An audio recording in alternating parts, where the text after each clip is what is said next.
Este canal es un espacio interactivo. Queremos escuchar tus preguntas y comentarios. ¿Hay algún tema legal que te cause estrés? Déjanos saber y lo abordaremos en futuros episodios.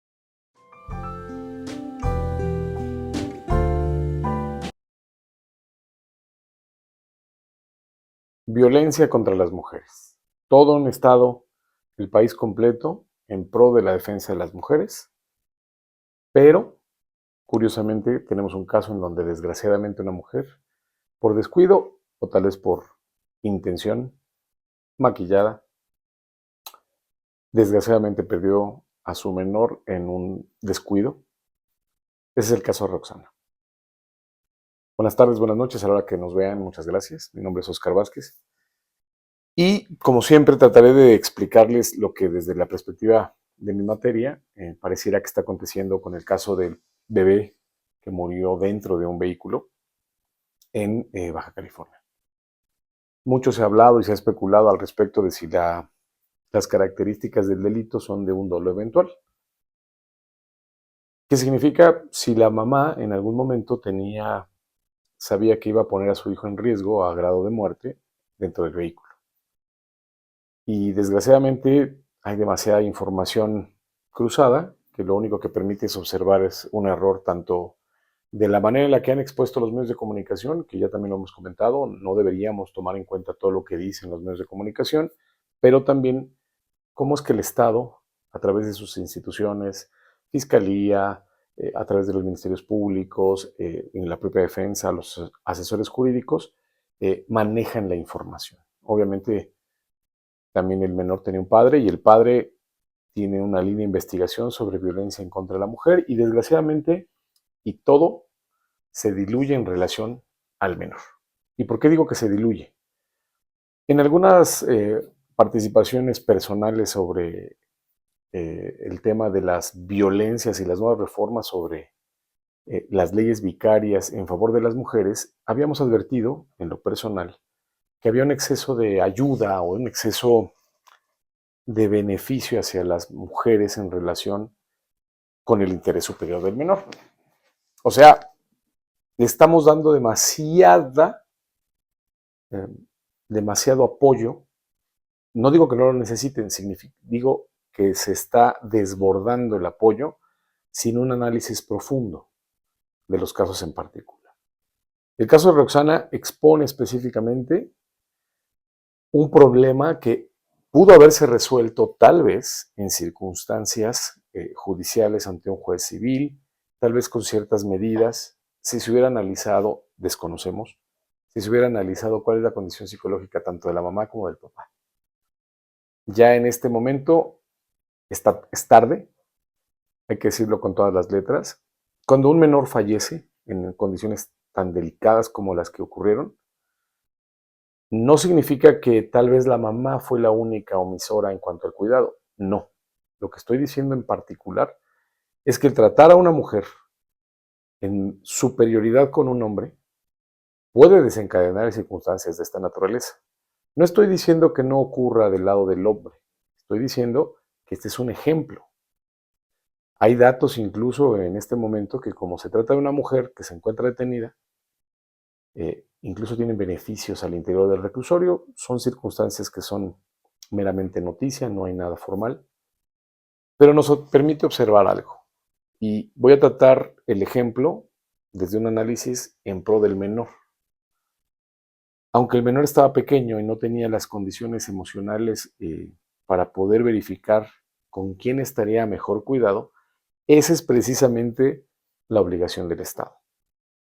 Que a través de las instituciones, en este caso era un juez civil, se analice a fondo. Esto incluso el papá lo está mencionando. Tratar de ver que se analicen mejores las condiciones para que se pueda determinar con quién de los padres, con qué parte de la familia el menor debe estar cuidado. En un principio básico, todos los hijos deben estar con sus padres, sea madre o sea padre. Por naturaleza, padre y madre cuidan a sus hijos y se entiende que no los va a cuidar una persona de mejor manera. Actualmente y bajo las condiciones sociales que vive en nuestro país, Esto no es 100%, ya se está volviendo más una tradición que algo concreto. Y me explico. El hecho de que mamá requiere al menor y que el menor tenga menos de 2 años porque requiere de mamá por ser pequeño, ya no es una garantía. El caso Roxana, es un ejemplo. Tampoco es cierto que porque el menor sea muy pequeño, el papá no tiene las condiciones porque el papá trabaja, porque el papá tiene otras actividades. Ese rol tampoco es cierto. Esos dos roles que son para mí ya más una costumbre que un análisis técnico del beneficio superior de los menores, en este caso un menor, lo que implica es que la obligación del Estado no debe estar, como lo dije en algunos otros foros, no debe estar en papel y llenar de documentos, análisis, reglas, todas las obligaciones que el Ministerio Público tiene en favor de las mujeres. Lo que se debe analizar es cuál es el interés superior del menor. Si se confirma que efectivamente Roxana tenía algunos antecedentes emocionales no adecuados, tal vez el mejor lugar era con el papá. Pero no lo vamos a saber porque el juez, cuando determinó la situación de con quién se debía quedar el menor, lo hizo en razón de quién solicitó la guardia y custodia, de la edad del menor y de las características de la madre, o sea, que es mujer. Voy a tocar el tema no solamente desde el punto de vista penal, sino desde el punto de vista del interés superior del menor. Porque si bien todo el mundo habla del menor fallecido, no hablan de lo que se pudo haber evitado por una institución adecuada. Nosotros no atendemos asuntos de carácter familiar, yo personalmente, pero sí nos damos cuenta que pegado al ambiente familiar o a la materia familiar siempre viene de la mano o una violación por parte de los padres. Me refiero a una violación al derecho de alguna de las partes, ya sea a la madre o al menor o a diversos menores, o un familiar. Y eso es lo que debería estar cuidando la institución del juez cuando se trata de materia familiar. Hemos tenido casos que, yendo a la par con el aspecto judicial familiar, tenemos que intervenir como despacho penal precisamente para analizar las violaciones de una de las partes y entonces, desgraciadamente, esto se vuelve una guerra entre dos materias, penal, familiar, y a veces la guerra se vuelve entre el penal y entre el juez familiar. Una de las partes tiene mayor beneficio y en este momento nuestro país está decantándose ayudando más a la mujer, que no debería satanizarse. Se entiende que hay una lucha social en pro de la mujer, pero bien se puede analizar una perspectiva de género sin atentar contra los derechos del menor, sin atentar contra los derechos del padre, porque ojo, como lo hemos dicho muchas veces y bueno, yo tengo la firme convicción de que lo que realmente está ocurriendo en este país es una lucha de poder político sobre un botín femenino, que es el caso de la mujer. El ejemplo más grande es en este momento Roxana. Está dividida la sociedad entre el tema de mujeres, hombres. Esto no es una guerra, lo hemos dicho muchas veces. En el inter de la guerra se perdió una vida de un infante que tenía toda la vida por delante y desgraciadamente la omisión de los jueces por no analizar de manera adecuada. No tiene que ser violento, no tiene que ser agresivo, no tiene que ser violando derechos fundamentales de las mujeres. Lo que tiene que pasar es que tienen que analizar las condiciones en pro del derecho del menor. Tampoco es un esquema tan complejo, tampoco debe ser un problema, tampoco debe ser rebuscar y rebuscar trámites. Es atender al menor, atender con un psicólogo a los padres, en audiencias públicas, con las personas adecuadas, en el menor tiempo posible para que no se le junte demasiado trabajo al juez familiar. Y debería ser una regla que en todo momento, al momento de tomar una decisión, el juez no lo haga de manera automática o solo. Debe tener una persona secundaria, pues podría ser un psicólogo, un asesor, un trabajador social, algo más que la simple estructura mental del juez. Y aunque los jueces en materia familiar tienen mucha experiencia, cosas y casos como en el caso de este menor demuestran que no es suficiente, está rebasando a la institución de los juzgados familiares todo esto que está ocurriendo. En ese análisis es donde nos debemos entrar. En este momento, claro que rebota o desemboca en materia penal por una razón simple y sencilla, se perdió una vida.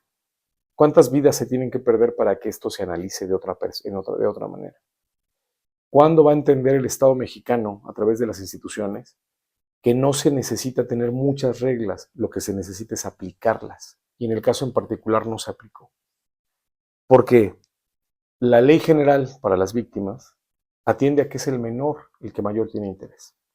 Tratados internacionales, ya hemos hablado de eso, hablan del mayor interés hacia los menores, porque los menores en este caso no podía hablar, no se pudo defender, no pudo cuidarse él mismo para poder salir de ese lugar.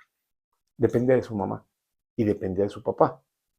Pero sobre todo, bajo una situación de pleito o de trámite burocrático, dependía de un juez. ¿Qué tanta responsabilidad debió tener el juez en este momento? Hay una omisión. Que el Estado no se lo exija no significa que no exista una omisión. Prácticamente debió haber un análisis. Tan es así que ahora se está promoviendo por parte del padre del menor, se está promoviendo una iniciativa en donde se tiene que analizar. A ver, volvemos otra vez al origen del problema. Como no habían reglas que apoyaran a la mujer en prevalencia con el hombre, porque estaban todo el tiempo o han estado todo el tiempo bajo el yugo del varón, ahora que hay una nueva regla, que hay nuevas leyes que ahora determinan que pueden, el Estado las apoya y todas las violencias se tienen que analizar y todo lo que tenga que ver con las mujeres se debe analizar desde una perspectiva de género. Ahora va a haber una recontraley, o sea, otra ley que apoye el interés superior del menor, que ya está inmerso en todas las leyes del país. Ese es, desgraciadamente, lo absurdo de nuestro sistema judicial. Lo absurdo de tener diputados que no te conozcan de derecho. Lo absurdo de que los jueces que tenemos en este momento sean jueces de dedo, de consigna. Lo absurdo de tener una Suprema Corte que desgraciadamente no sabe ni leer ni escribir. Desgraciadamente. Ese es el mayor de los conflictos que estamos enfrentando. Y ahora la pugna, lo que está en todos los medios, una mujer que dejó abandonado a su hijo en el vehículo. Habrá que analizar las condiciones de por qué pasó eso.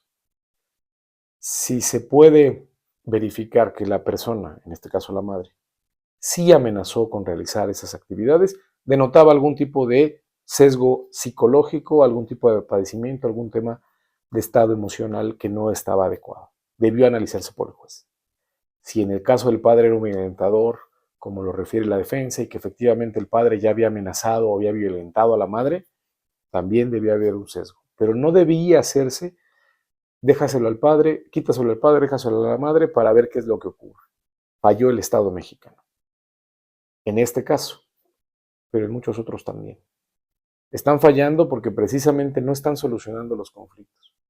Hoy más que nunca nuestro país lo que está viviendo es el desemboque de todo el apoyo del Estado a simplemente corrientes políticas. Botines políticos como el caso de la mujer, botines políticos como en el caso de los menores, y desgraciadamente no protegen ni a la mujer ni al menor. Porque dicho sea de paso, aquí hay 3 víctimas, no solamente es el menor. El menor desgraciadamente falleció. Pero una de las víctimas del Estado es la madre, porque le dejaron a su cuidado a alguien sin tener las condiciones psicológicas o emocionales para poderlo cuidar. Y la otra víctima es el padre, que se quedó sin su menor. ¿Quién va a responder ante esas 3 pérdidas? El padre se quedó sin un hijo. La madre se quedó sin su hijo y aparte enfrenta una condición en la que puede quedarse muchos años. Si se le prueba que pudo haber tenido un descontrol emocional, tal vez disminuya. Pero si se prueba que eso no le afectó y que tenía la naturaleza de haber podido dañar a su hijo con toda la intención, eso se llama dolo, se enfrenta a una sentencia muy grave. Y entonces el Estado mexicano simplemente se pone como árbitro de ver cómo todo se arruina cuando tuvo la capacidad, un juez civil en materia familiar, de prevenir estas circunstancias. Y sobre todas las cosas que estoy nombrando, lo peor que está ocurriendo es que un menor ya no está. Alguien que no pidió estar aquí y alguien a quien a nadie le importó defender. Y principalmente a sus padres. En este caso, particularmente la madre. Pero en el caso del juez que tuvo a su vista las condiciones, tal vez pudo haber tenido herramientas, desgraciadamente no las pudo tomar en consideración porque todo se vuelca hacia el favor de la madre. Estos son los errores de que el Estado mexicano no sea imparcial, de que los jueces no tengan una autoridad específicamente autónoma, sino que se vayan por condiciones políticas, por condiciones de género, que no necesariamente tienen que aplicarse en favor de la mujer. El género también es el menor. En este caso le fallaron ese niño. Desde la perspectiva penal, obviamente voy a limitar mi comentario a lo que ya hemos dicho, pero es importantísimo porque a todos los que estamos viendo este canal, a todos los que participamos en él, vivimos de esto, de ver estas condiciones y de ver cómo el Estado mexicano, desgraciadamente, está fallando en su labor. Y nos toca a los abogados, a las partes procesales, a los operadores jurídicos, empezar a analizar e impulsar que estas condiciones no se den. El Estado le falló a ese pobre menor y desgraciadamente nos está fallando a todos los mexicanos. Les agradezco mucho.